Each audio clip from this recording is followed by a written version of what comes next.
Okay, welcome to the first of my quick Bible Bite Bible studies.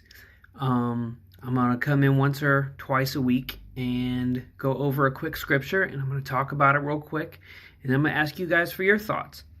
You can give your thoughts, or you can ignore it, but I'm just doing what I'm supposed to do. So, the first one today that we're going to talk about is it's in Galatians chapter 5.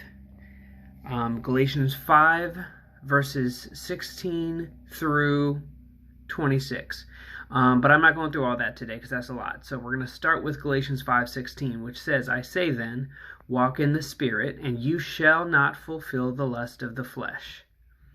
And I'll keep reading for a second. For the flesh lusts against the Spirit, and the Spirit against the flesh. And these are contrary to one another, so that you do not do the things that you wish.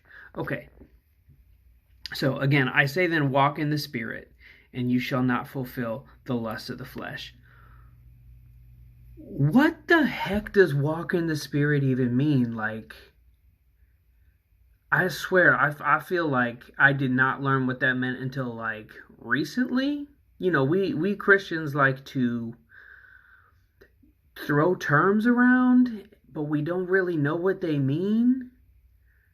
You know, like, what does walk in the Spirit mean? Like,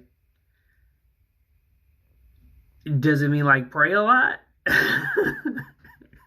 Because, you know what I mean? So it's really, sometimes we just throw around words and everybody's like, yeah, you just got to walk in the Spirit, man. But what's that? What is it? How do you do that? So I did a little bit of studying. And I think the first thing to do is to look at the word walk. So if you look it up in Strong's Exhaustive Concordance, where you can find out what the original Greek words were and what they meant, the word walk is comes from peripateo. Peripateo means to tread all around, to walk at large, as a proof of ability, like I'm out here, like showing you what I can do, like I'm out here.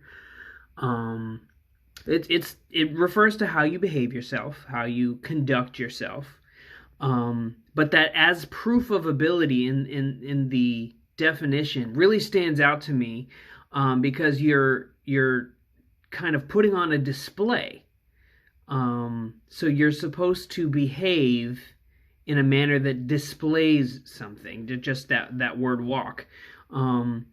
When you're walking at large, when someone's at large, they're out and they're about in the general populace. Like when somebody escapes from jail, he's at large, he's out and just free and out there. So what this scripture is calling us to do is to be out and about in the general populace, living and displaying the Spirit. It is a display. It's something to be seen. It's not a fake display. It's not a false display. But it's also not a hidden truth. Other people are to see our walk. Other people are to see how we behave. We let people see us in public the way, hopefully we're letting people see us in public the way we are behind closed doors, walking in the Spirit. Now that might be a problem for some of us, because the way we are behind closed doors don't got no business coming out from behind them closed doors. And so I think what this passage is, the introduction here, what this is trying to get us to understand is that if we can't display or discuss what is going on behind the closed doors of our lives, because it has kind of a TVMA rating, if you know what I'm saying, then we're also not going to be able to walk in or display the Spirit when we're out and about. What happens behind closed doors is more important than what happens when you're out and about. So what God is telling us is that we need to forsake the behind closed doors flesh habits that we have, so that we can begin to display the Spirit to other people. Some people describe integrity like this. They say it's doing the right thing even when no one is looking, but I would say that true integrity is actually taking the right thing that you're already doing in private and also doing it publicly, because it starts at home.